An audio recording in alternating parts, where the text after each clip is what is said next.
There's a famous quote that you might be aware of, and it goes like this: "No man is an island." You may have heard of it. It's made famous because it's true. It connects with us because we know that as people, we cannot live alone. We cannot thrive in isolation. And there's a need in each and every one of us to be part of a group and gathering of people. But little do people realize that this quote was from a man called John Donne. He was the Dean of St. Paul's Cathedral in London. And he wasn't just making a secularized statement about humanity's need for community. He was speaking specifically to discipleship. That as disciples, we need community. If we're going to become more like Jesus as a disciple, we cannot fly solo. Our walk with God is a community project. Our walk with God is formed and shaped powerfully in living life as part of a group of people. I know when I look back on my discipleship journey, this is true for me. At different times and seasons in my life, God had used different groups and gatherings of believers to shape my life. And there have been groups of people who've helped me experience the empathy of Jesus in a way that made me feel understood.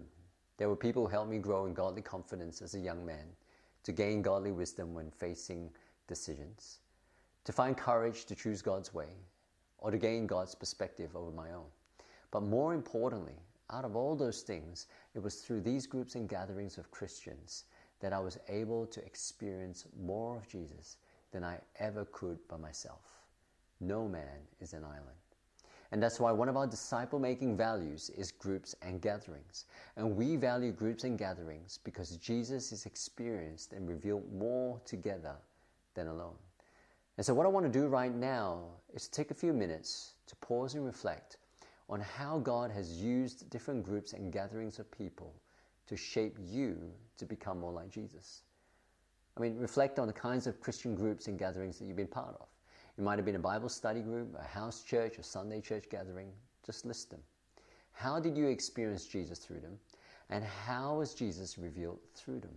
So hit the pause button and just take 2 minutes right now to reflect on this, and you will have time later to share this.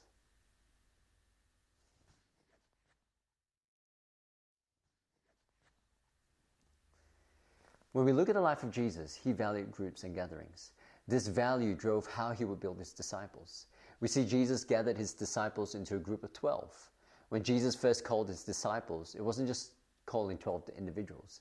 He was calling them to walk with Jesus as a group. We see Jesus gathered 3 of his closest disciples into a group, Peter, James, and John. At times that were critical in his life, he would gather these 3 together into a group. And we see this value of groups and gatherings also reflected in the way he sent them on his mission. And Jesus would send his disciples out in different groups and gatherings.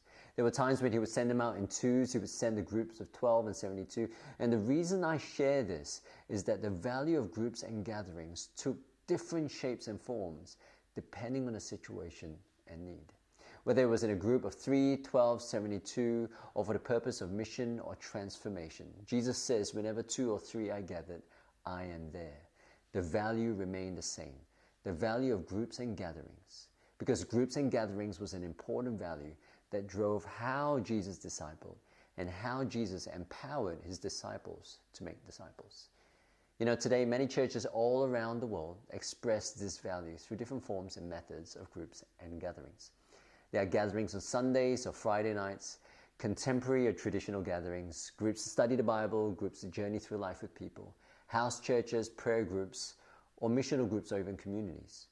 And at our church, we encourage people to be part of life groups so that we can journey through life together. But I want to be honest with you. At different seasons in my life, I struggled to see the value of groups and gatherings. I'm sure you would have asked yourself the same questions about our Sunday gatherings. Why would I come to a Sunday gathering when all I do is sit and listen to someone preach at me? Especially if that someone is boring, or I could easily just download a podcast and listen to a relevant, inspiring biblical teaching from like Francis Chan or Steve Furtick. What about questions that you might have had about life groups? Why would I be part of a group of people who didn't know each other well and who would see each other just occasionally? They're just so different and I just don't connect.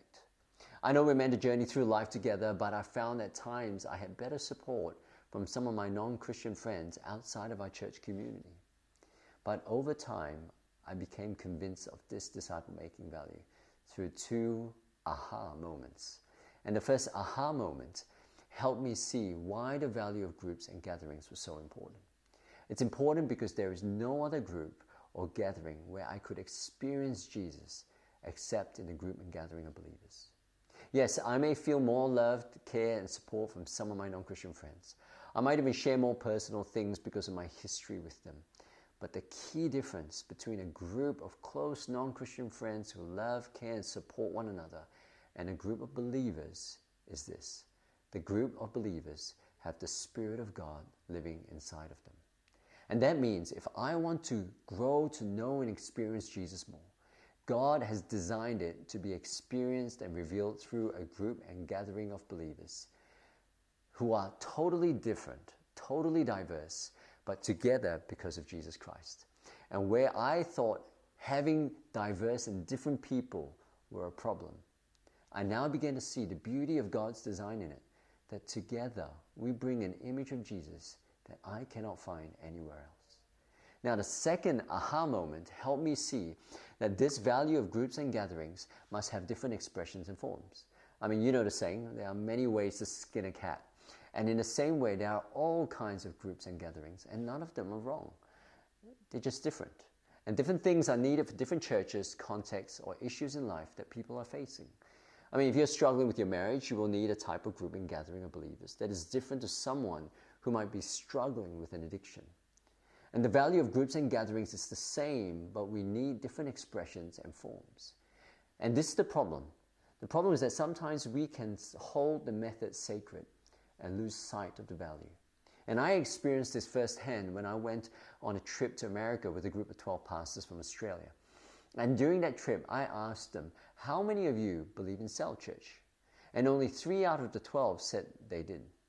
And the 3 of us were all Asians. And all the Caucasian Australian pastors were saying it only works with Asian people. In other words, the method doesn't work in our culture. It was then that I realized that the value got lost in the method. And I realized that if I had asked them instead, how many of you believe in groups and gathering as an important value in a disciple's life? I'm pretty sure all of them would have said yes.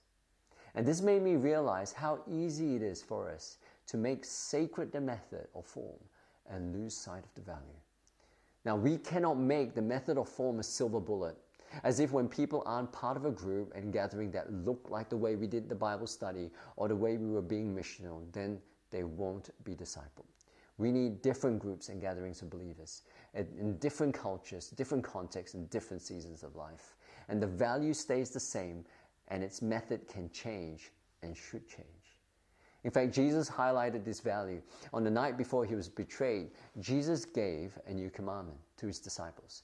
And in John chapter 13, 34, verse 35, he says this, "A new commandment I give to you, that you love one another even as I have loved you, that you also love one another, and by this all men will know that you are my disciples, if you have love for one another." And here Jesus gives us a command to be gathered in a group so that we can practice loving one another. And he shares what happens when we are in a group and gathering of people who love one another. Firstly, we experience the love of Jesus more together than alone. We experience the love of Jesus in a tangible way. When you and I see someone praise God after losing someone they love, we experience the joy of Jesus. When we have someone correct us when we are living in sin, we experience the gracious rebuke of Jesus.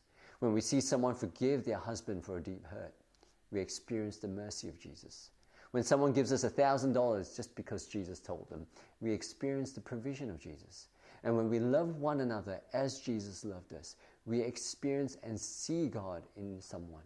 We hear God through someone. And there is no other group and gathering in the world except that of believers where we get to experience the more of Jesus. And secondly, it says here, when we gather in the groups and gatherings, we reveal the love of Jesus more together than alone. The outcome is missional. He says that by the way we gather as a group of believers who love one another as Jesus did, what will happen is that we will reveal Jesus to all men. And my question to you is, do you see this value in your life? Do you see this value in your life group? Let's explore together how this disciple-making value drives how we become a disciple and build disciples who represents Jesus to everyone, everywhere, with everything.